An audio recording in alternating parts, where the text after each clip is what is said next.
This is the story of Rumpelstiltskin, a German tale from the Middle Ages recorded in the 19th century by the Brothers Grimm. As you will see, it tells of a young woman who must find the secret name of a magical little man if she is to keep her firstborn child.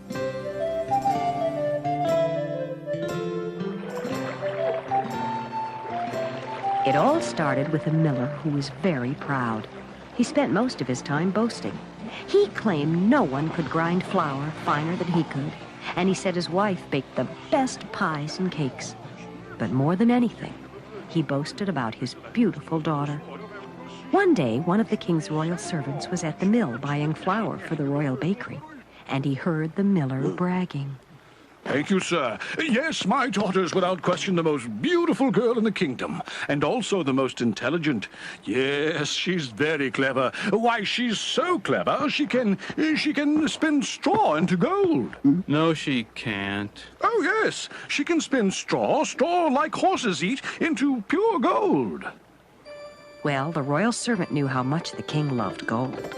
So when he returned to the palace, he told the king about the miller's silly boast. He said what? He said his daughter could spin straw like horses eat, into gold. Why, that's absurd. He was just telling tales. But I'll teach the miller not to lie, especially not lies about gold. Prepare a tower cell with a spinning wheel and a bale of straw, and bring the miller's daughter to me. We'll see if she can spin gold from straw.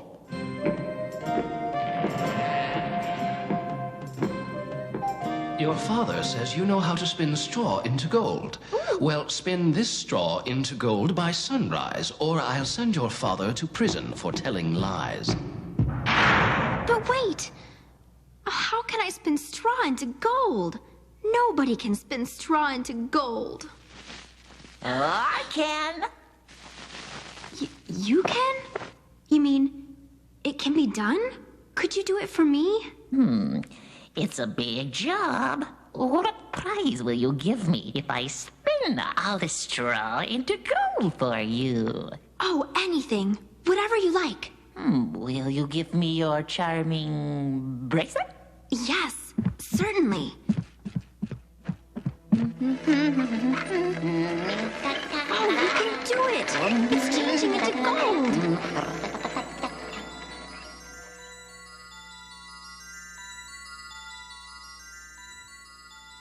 Now, may I have my prize? Oh, yes. Thank you so much. Please, do forget it.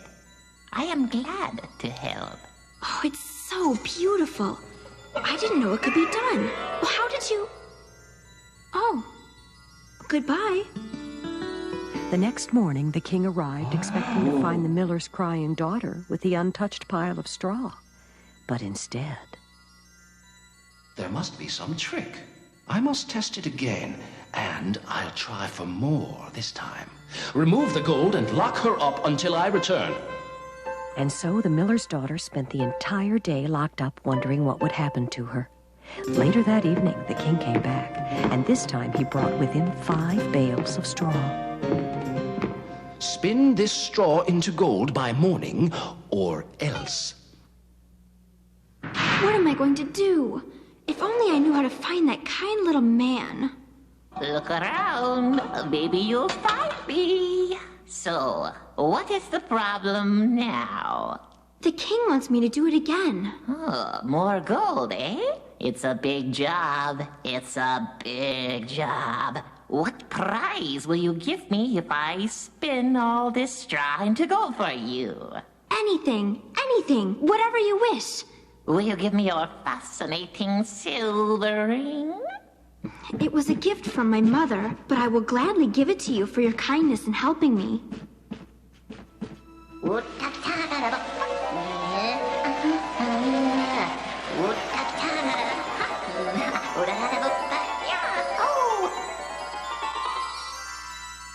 Now, may I have my ring, please? Yes, of course. Thank you so much. You're a very kind man. Please, think nothing of it. I am glad to help you. Ah. When the king came the next morning, he was thrilled by the sight of all the gold. He loved the gold so much that he decided not to set the miller's daughter free until she had made him the wealthiest king in the world. That evening, the king returned. This time, he brought enough straw to fill the entire chamber. If you can spin this roomful of straw into gold by morning, I will make you my queen. But if you don't, you will stay locked up in this room for the rest of your life. That kind little man won't find me again. But I already found you. So, what prize will you give me if I spin all this straw into gold for you? And you become queen. Whatever you want. Anything at all. But I have nothing left. Oh, when you are queen, you will have much. Oh, yes. Rings and bracelets, furs and hats. You can have anything you want. Anything? Yes, anything at all. Then it's a deal.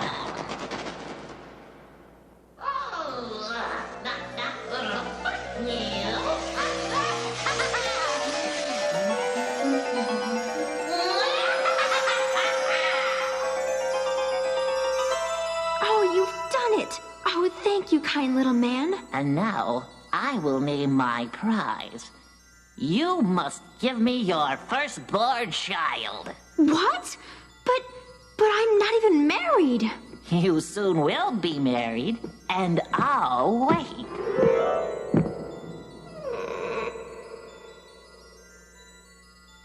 Amazing. Incredible. I like it. But I can hardly believe it. Your father wasn't lying. Thank you, Miller's daughter. And now you may become my wife. And they did get married. There was a grand wedding at the palace. The miller's daughter, or I should say the new queen, was so happy and overwhelmed that she forgot all about the little man and the prize he was to claim from her. She did not remember the little man even when she had her first child. But one day...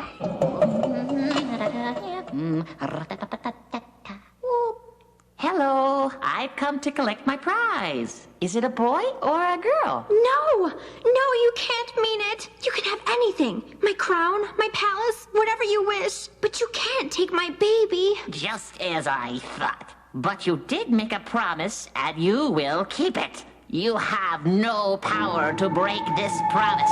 Your only hope is if you can guess my name. Your name? Yes, my name.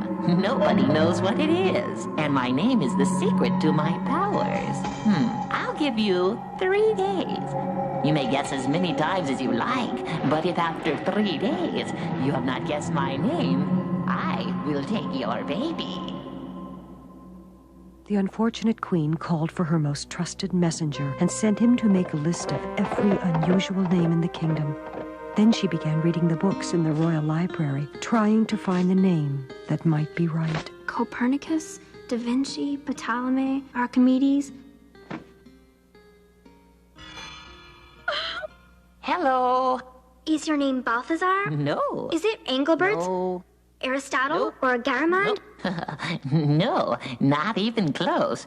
Is it Rascal? The queen continued guessing for almost an hour before the little man vanished. The next day, she tried to think of silly names that the little man might use. When he appeared, she tried all the silly names. Is your name Spiderlegs? Or Cowribs? Tritatrat? Or Whoopity Story? No. Please don't make me laugh. Is it Jabberwocky? Or Eggs Benedict? Or Oompa Loompa? Or Ewan McTeagle? Or Cornelius Pudding? Or Weebles Wobbling? Or Mortimer Dalrymple? Or Gervase Brookhamster? Dingle Dangle Dongle? Or Throat Wobbler Mangrove? You are running out of time. Don't forget that my next visit will be my last. Oh, I don't know how I can save my baby. Your Majesty, Come in. I have returned. I traveled throughout the kingdom, my lady, but I had no success finding unusual names. But last night, I stopped to rest my horse on a hillside, and I noticed a fire flickering off in the woods. I went quietly to investigate, and through the trees, I saw the strangest little man dancing around the fire. He kept singing the same song over and over. Soon I will win a baby from the queen, and I'll make it cook and clean. She'll guess and guess, but you'll lose this game, because Rumpelstiltskin is my name. The queen's messenger had done a wonderful thing for her. She was now ready for the little man when he arrived for the last time. La la la la la la la la la la la la la. Why don't you guess? Come on. Is your name John? No. Is it George? No. Or Steve? No. Why don't you give up now? Is your name Rumpelstiltskin? No, no. What? That's not fair! That's not fair! That's not fair! And Rumpelstiltskin was never seen again.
What you are about to see are ancient tales from Norway and Israel, which will remind you of the familiar story of Rumpelstiltskin. Look for the key ingredient, a magical name which must be uttered to save the main character from a terrible fate.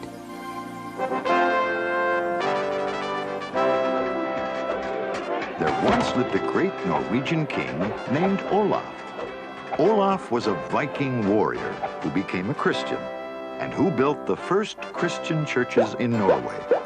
For his good deeds, he was made a saint.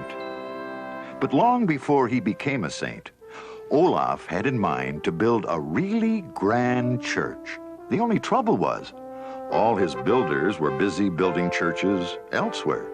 So Olaf had to figure out some other way to build this church. He thought, I wonder if a troll could build my church. Trolls were powerful and dangerous creatures. A single troll had the strength and magic power to build a church all by itself. Olaf knew that there was an ugly troll living nearby, under a footbridge. The troll was very dangerous. Olaf knew that someday that troll would have to go. Now, it's well known that every troll loves a bargain. So, Olaf made a bargain with the troll. He promised that if the troll would build his church, he would give the troll the sun, the moon, and his own immortal soul. Knowing a bargain when he heard one, the troll quickly agreed. Now, Olaf was no fool. He planned to trick the troll into building the church and then destroy the monster. Month by month, as Olaf watched, the troll built the church. It was huge and had Viking dragons and Christian crosses decorating every corner. But as the months went by, Olaf couldn't think of any way to destroy the monster. Then, one day, Olaf remembered that if you say a troll's name out loud, that troll will turn to stone. That's why trolls keep their names so secret. Olaf decided to find out the troll's name. Olaf followed the troll back to his footbridge. the monster entered a gloomy cave where he lived with his trollish family. Meanwhile, Olaf hid behind a tree. Very soon, the troll's wife and baby came out of the cave. If you thought the troll was mean and ugly, you should have seen his wife. Her baby was even worse. Olaf listened carefully. Stop your crying, little troll. Tomorrow we'll have fine new gifts to play with. Your father says he'll bring home the sun, the moon, and King Olaf's immortal soul. If he doesn't, I'll get mad. And you know how your father, wind and weather, hates to get me mad. Aha! Wind and weather. That was the name Olaf needed to hear. He rushed home, and the very next day, just as the troll put the tip on the top of the bell tower, Olaf walked up and said, "Good morning, wind and weather."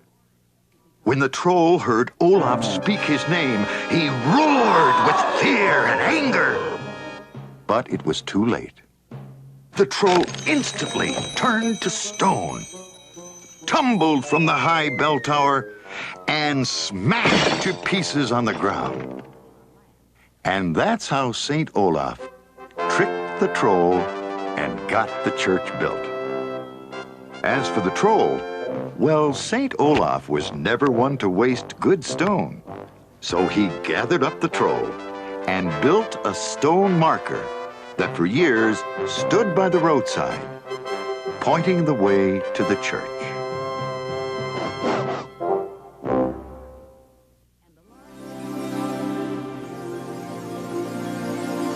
From 5th century Israel comes the story of King David and the giant. In this story, King David escapes a dangerous predicament by invoking a name, the all-powerful name of God.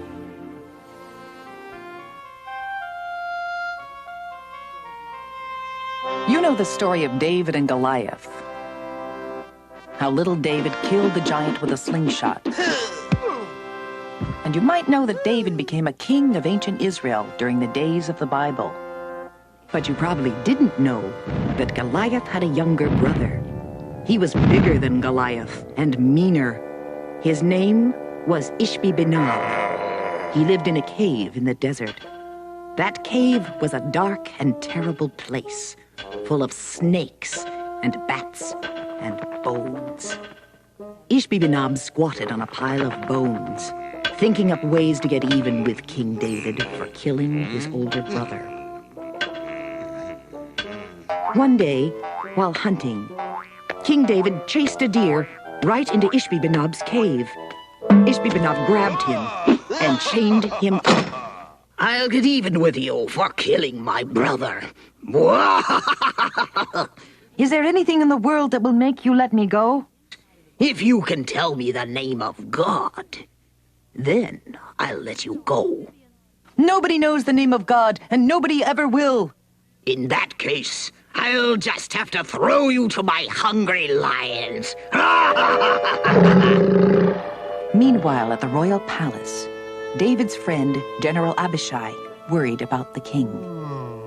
General Abishai summoned 1,000 soldiers and 1,000 horses, 1,000 spear carriers and 1,000 archers with bows and arrows, and they all hurried into the desert to look for King David. Inside the cave, the giant heard a clanking and a rattling and the clatter of 1,000 hooves. He looked outside and saw General Abishai with the army of Israel. He yanked King David out of the chains, dragged him out where Abishai could see him. Then he threw King David up into the air, up into the clouds. To make matters worse, the giant brought out his cage of lions, so that when David finally fell down from the sky, he would land right inside the cage and be killed. They watched King David rise farther and farther into the air, and at that very moment, they saw a miracle. Up in the sky, the clouds parted, and they saw God himself. God leaned forward, and whispered his name to King David. Just as he started to fall to earth, David shouted to Ishbi-Benob, "I'll tell you the name of God. God's name is..." But I don't know what King David said, because no one else before or since has ever known God's name. The moment he spoke the name of God, David stopped falling and floated back to earth. When the giant heard the name of God, he knew he was beaten. He stomped on the ground, and he stomped so hard that the desert opened up, and it swallowed Ishbi-Benob.